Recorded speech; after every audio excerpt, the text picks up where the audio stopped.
Às vezes, o peso que carregamos não é o de uma pedra real, mas o de uma memória que se recusa a ir embora. Uma lembrança que se instala no corpo, nos gestos, no olhar. Uma lembrança que nos persegue quando fechamos os olhos, que sussurra no silêncio da madrugada e que, de alguma forma, nos convence de que somos apenas aquilo que fizemos de errado. Essa é a prisão da vergonha. Ela não se limita a recontar o que aconteceu. Ela molda o que acreditamos que somos. Não é apenas um registro do passado, mas uma sentença para o futuro. E é por isso que ela é tão perigosa. Porque quando acreditamos que o nosso erro é a nossa identidade, deixamos de tentar de novo. Deixamos de levantar. A Bíblia nos lembra em Provérbios 24:16, porque 7 vezes cairá o justo e se levantará. Há uma promessa escondida aqui e também uma revelação. O texto não diz que o justo não cai, não diz que ele é poupado dos tropeços. Diz, sim, que ele se levanta, que a medida de quem somos não está na ausência de quedas, mas na disposição de recomeçar. Salomão, com a sabedoria que lhe foi dada, associa essa resiliência não a uma vida perfeita, mas a uma vida que aprende, que se ajusta, que continua. É a sabedoria que entende que a queda é parte do caminho, não o fim dele. Talvez você se sinta como Pedro, que negou o mestre no momento mais decisivo. Talvez o eco das suas palavras ainda o assuste, assim como assustou aquele pescador que, cheio de coragem, jurou fidelidade eterna. E poucas horas depois, se viu quebrado, envergonhado, incapaz de sustentar o que prometera.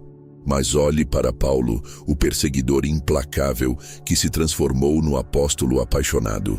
Se alguém tinha motivos para se esconder atrás de sua própria culpa, era ele. E, no entanto, ele fez da sua história uma plataforma. Ele não negou seu passado. Usou-o para mostrar a transformação que Deus pode fazer em um coração que se rende. A vergonha perde sua força quando paramos de fugir dela e começamos a colocá-la diante de Deus com verdade e humildade. Quando deixamos de escondê-la e, ao invés disso, permitimos que a luz revele cada detalhe, porque é na luz que ela enfraquece. É no encontro sincero com o Pai que ela deixa de ser prisão e começa a se tornar degrau. E talvez hoje seja o dia de você ouvir isso de um jeito diferente. Seu pior dia não é o que determina o seu amanhã. Ele pode ser o marco de onde tudo recomeça. Mas para que isso aconteça, você precisa decidir se vai continuar vivendo como se estivesse preso, ou se vai se levantar, como o justo que, mesmo caindo 7 vezes, se recusa a ficar no chão. O erro invisível de se definir pelo pior dia da sua vida. Há uma armadilha silenciosa que prende mais pessoas do que imaginamos. Transformar um momento em um rótulo, um dia em uma sentença, uma queda em um nome. Quando isso acontece, o passado deixa de ser memória e passa a ser identidade. É como se a alma passasse a se apresentar dizendo, eu sou o que fiz, ou eu sou o que aconteceu comigo. Pouco a pouco, sem perceber, o indivíduo começa a viver debaixo de uma narrativa que não foi escrita por Deus, mas pela própria dor. O livro de Provérbios nos oferece um retrato dessa dinâmica. Assim como imagina em sua alma, assim ele é. Provérbios 23:7. Não é apenas uma frase sobre pensamento positivo ou negativo, é uma revelação sobre identidade. Aquilo que você acredita profundamente sobre si mesmo se tornará o alicerce invisível das suas escolhas. Se você crê que é indigno, viverá de forma a confirmar essa crença. Se acredita que está marcado para sempre pelo erro, dificilmente aceitará oportunidades de recomeço. Definir-se pelo pior dia da sua vida é entregar ao passado o poder de moldar o seu presente e o seu futuro. É como usar óculos que distorcem tudo o que você vê. O mundo continua lá, cheio de novas possibilidades, mas o que chega aos seus olhos é sempre filtrado pela mesma lembrança dolorosa. Você pode até estar cercado de portas abertas, mas não se sente capaz de atravessá-las. Esse é o erro invisível, porque ele não grita, não causa alarde imediato. Ele se infiltra nas pequenas decisões. Ele está na hesitação de aceitar um convite, no medo de tentar algo novo, na recusa silenciosa a acreditar em palavras de encorajamento. Ele é sorrateiro, mas profundamente limitador. E o mais cruel é que muitas vezes, quem vive assim já nem percebe mais que está preso. A prisão se tornou tão familiar que já parece parte de quem a pessoa é.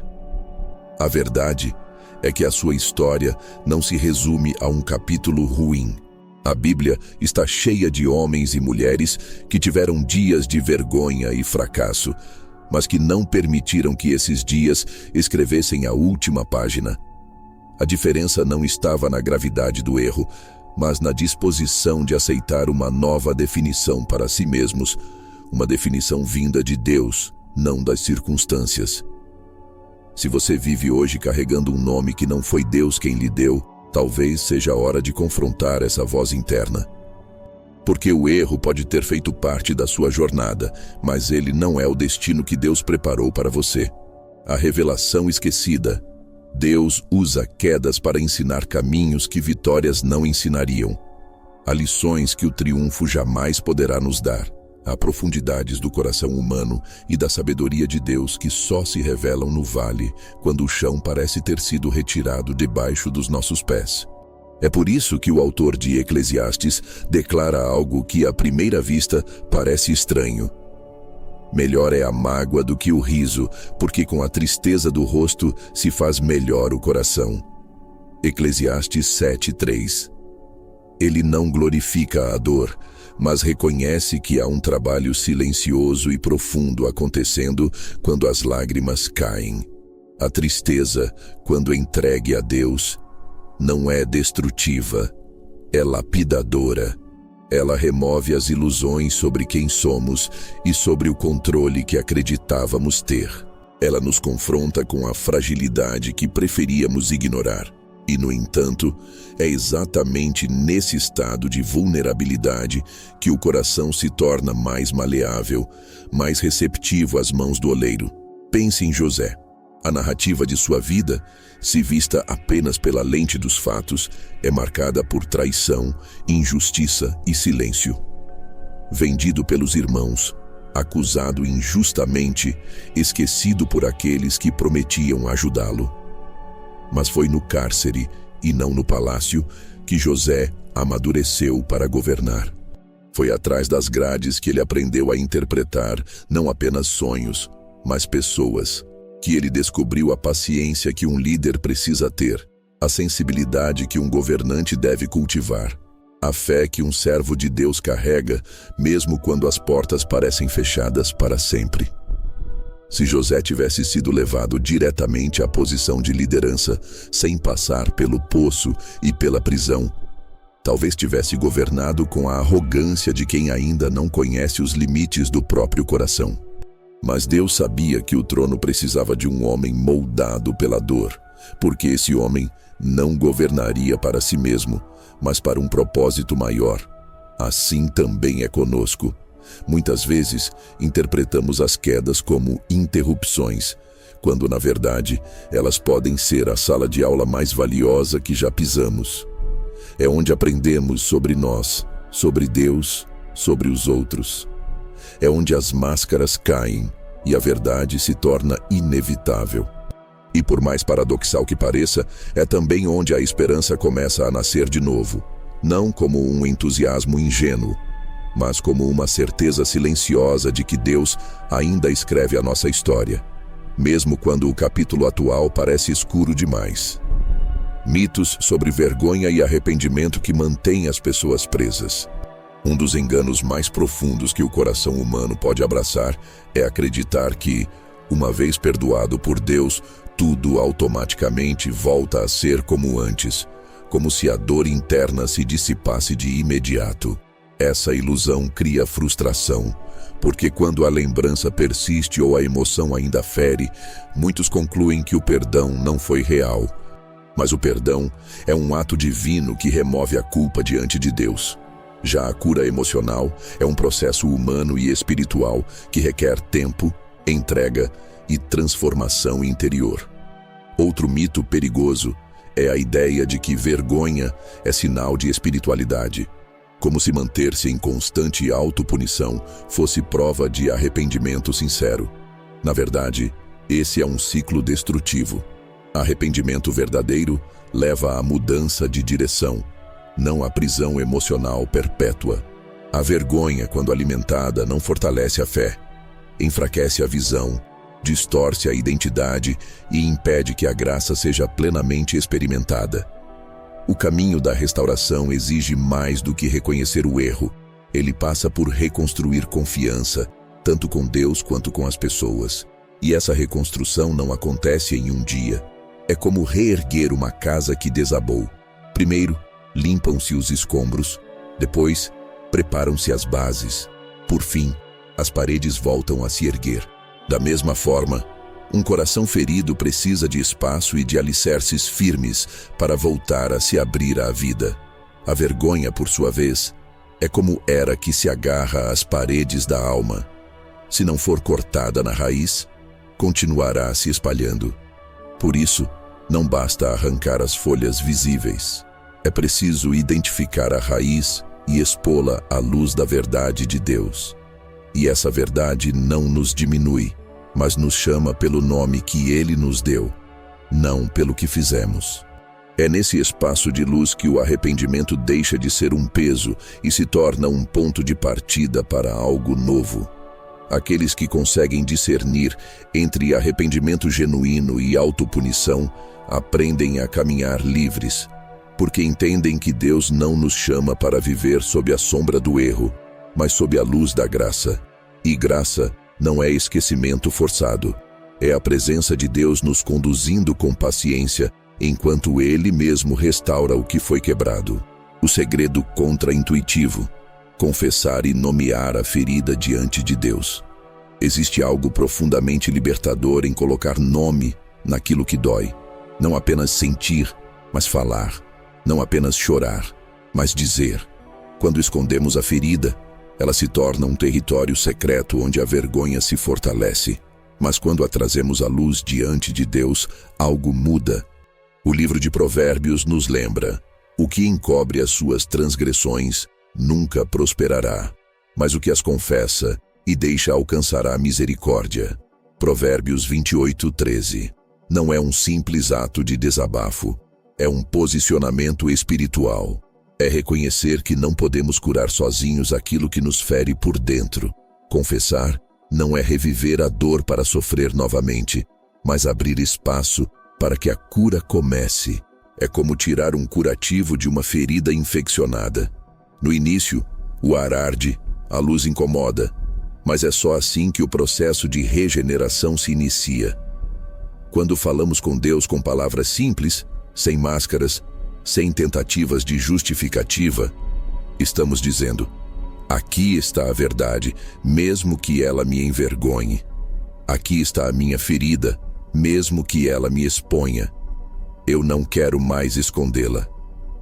O ato de nomear a dor diante do Senhor é, em si, um gesto de fé. Fé de que Ele não vai nos rejeitar ao ouvir o que já sabe. Fé de que sua misericórdia é maior do que o erro. Fé de que sua presença é segura o bastante para acolher até os cantos mais escuros da nossa alma. E é nesse ambiente que a vergonha começa a perder o domínio, porque ela sobrevive no silêncio, mas morre na presença da verdade.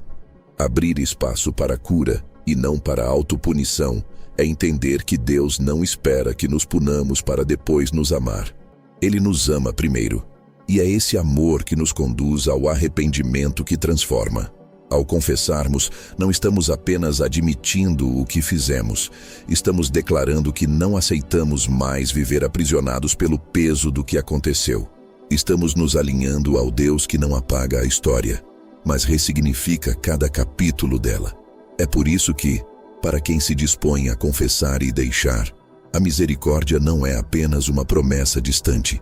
Ela se torna uma experiência viva, uma nova forma de respirar, um novo jeito de caminhar.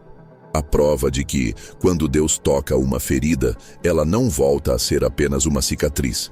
Ela se torna um testemunho silencioso de que a luz venceu as trevas. Como reescrever a narrativa interna depois de uma queda. Há um diálogo constante acontecendo dentro de cada pessoa. Não são apenas pensamentos aleatórios. É uma narrativa silenciosa que molda a maneira como olhamos para nós mesmos e para o mundo. Depois de uma queda, essa narrativa costuma se tornar dura, impiedosa, repetindo frases que não perdoam. Você falhou. Você não é capaz. Você sempre será assim. Essas palavras ecoam como um veredito até que passam a parecer verdade absoluta. Mas a Bíblia nos oferece uma alternativa radical a esse ciclo. Paulo, escrevendo aos Filipenses, declarou: esquecendo-me das coisas que ficam para trás e avançando para as que estão adiante, prossigo para o alvo. Filipenses 3, 13, 14. Ele não falava de amnésia emocional, mas de uma escolha consciente. A decisão de não permitir que o passado tenha a última palavra. A escolha de dar mais peso ao propósito do que à lembrança da falha. Reescrever a narrativa interna significa substituir as palavras da condenação pelas palavras da verdade. Significa trocar "eu sou um fracasso" por "eu sou alguém que caiu, mas que Deus levanta".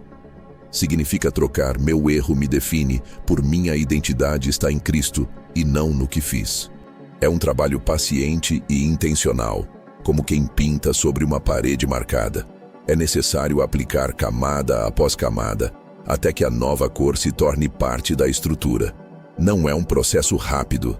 No início, as frases antigas tentarão voltar, como sombras insistentes. Mas a repetição das novas declarações vai, pouco a pouco, enfraquecer a voz do passado. E quanto mais a mente se alinha à verdade de Deus, mais o coração encontra liberdade para viver de forma diferente. Essa transformação interna não apaga o que aconteceu, mas reposiciona a história. O que antes era visto como prova de incapacidade, agora passa a ser entendido como ponto de virada. O que antes parecia um peso insuportável se torna parte do testemunho. E assim, a narrativa deixa de ser sobre derrota e passa a ser sobre graça. Uma graça que não apenas perdoa, mas reescreve, até que o coração possa dizer com convicção: eu não sou o que aconteceu comigo, eu sou o que Deus está fazendo em mim agora. Cuidado com a comparação que alimenta a vergonha. Poucas coisas corroem tanto a alma quanto a comparação constante. Ela é sutil, começa como uma observação inocente, mas logo se transforma em um espelho distorcido, no qual enxergamos apenas o que nos falta. Medir a própria jornada pelo aparente sucesso dos outros é como tentar avaliar uma semente pelo tamanho de uma árvore já adulta. Não há justiça nessa medida, apenas frustração e desalento. Provérbios 14:30 diz: o coração tranquilo é vida para o corpo, mas a inveja é podridão para os ossos. Essa podridão não é apenas uma metáfora. A comparação envenena a forma como vemos o mundo e como nos vemos nele.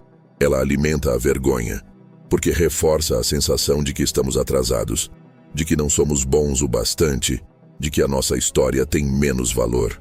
E quando a vergonha encontra alimento, ela cresce, tornando ainda mais difícil levantar-se depois de uma queda. A verdade é que cada caminhada é única. O que para um é ponto de chegada, para outro pode ser apenas o início. O que alguém exibe como vitória pode ter sido construído ao longo de anos invisíveis de luta e dor. E ainda assim, quando olhamos de fora, somos tentados a pensar que existe um padrão que todos deveriam alcançar no mesmo tempo, do mesmo jeito. É assim que a comparação rouba a paz e distorce a percepção da realidade. O coração tranquilo, mencionado em Provérbios, não é aquele que se conforma com a mediocridade, mas aquele que aprende a encontrar contentamento no próprio processo.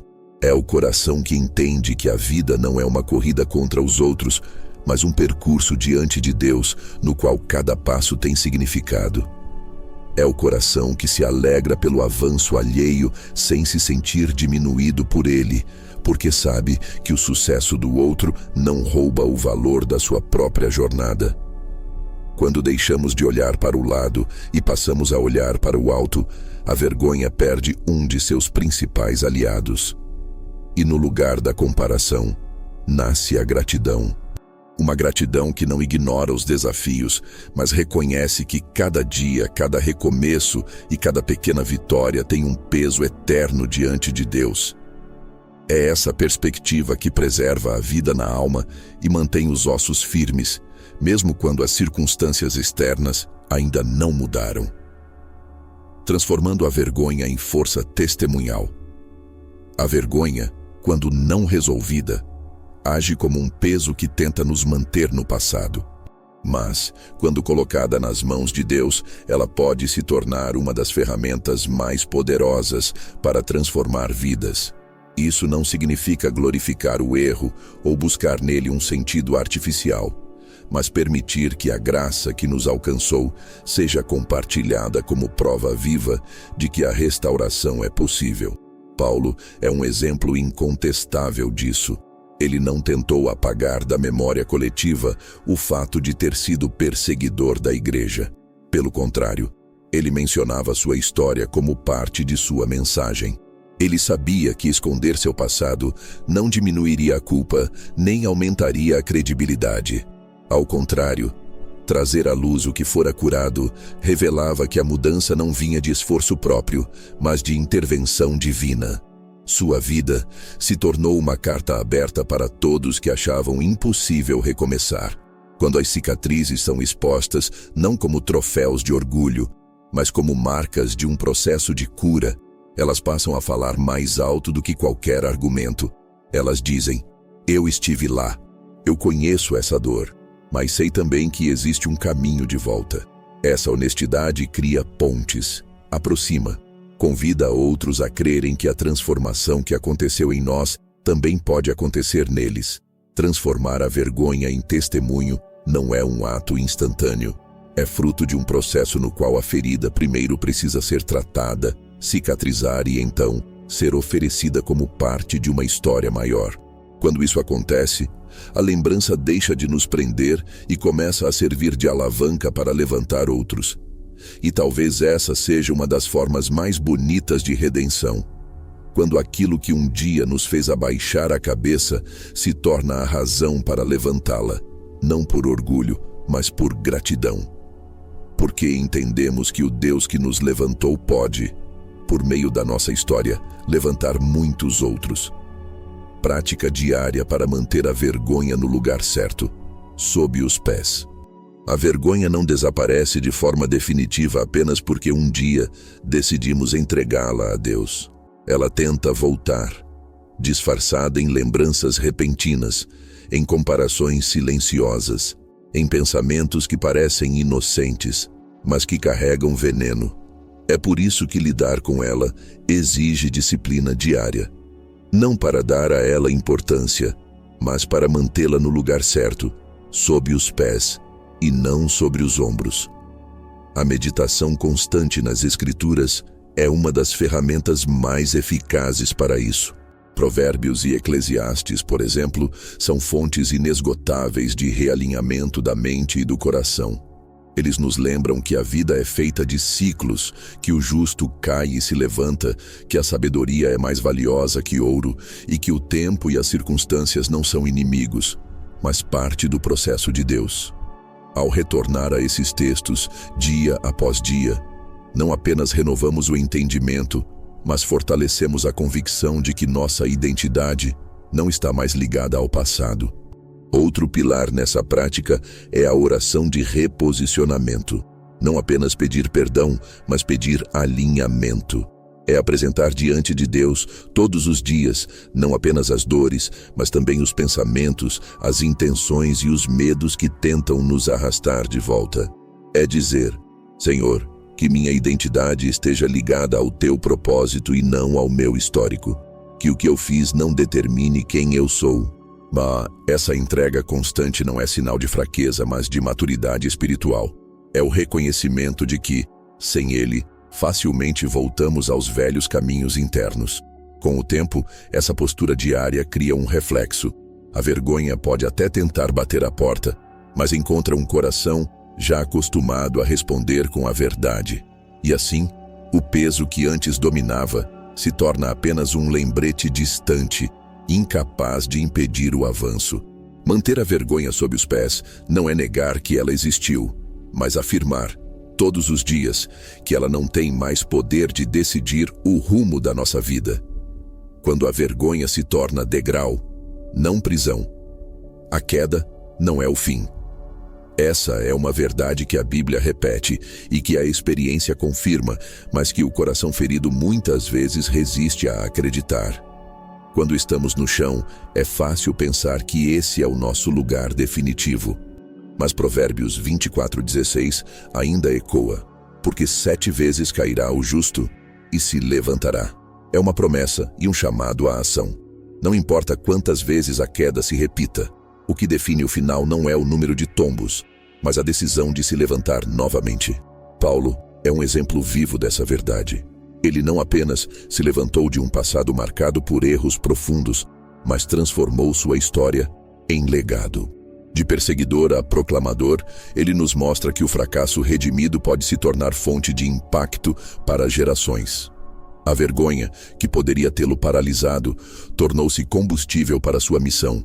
E isso não aconteceu porque ele esqueceu o que fez, mas porque aprendeu a olhar para o passado à luz da graça. O mesmo pode acontecer conosco. Quando a vergonha é entregue a Deus, ela deixa de ser corrente e passa a ser degrau. O peso que antes nos puxava para baixo se transforma em base para subir mais alto. E, à medida que aprendemos a andar nessa nova perspectiva, começamos a ver que até as páginas mais escuras da nossa história podem ser iluminadas e ressignificadas. Talvez a metáfora mais clara para isso seja a da sombra. A vergonha é como uma sombra. Ela só existe quando estamos de costas para a luz. Quanto mais nos afastamos de Deus, mais ela parece crescer diante de nós, bloqueando o caminho. Mas quando decidimos nos voltar para Ele, a luz atinge nosso rosto e a sombra se projeta para trás. Ela não desaparece, porque o passado não se apaga, mas perde o poder de nos guiar. A visão à frente se torna clara e a direção se torna segura. No fim, a pergunta que permanece não é se já caímos, mas o que faremos depois de levantar. E a resposta, para quem conhece o Deus da restauração, será sempre a mesma: seguir adiante, com o coração limpo e os olhos fixos na luz. Porque a vergonha, quando colocada no lugar certo, deixa de ser prisão e se torna prova de que, em Deus, cada recomeço é mais forte que qualquer queda.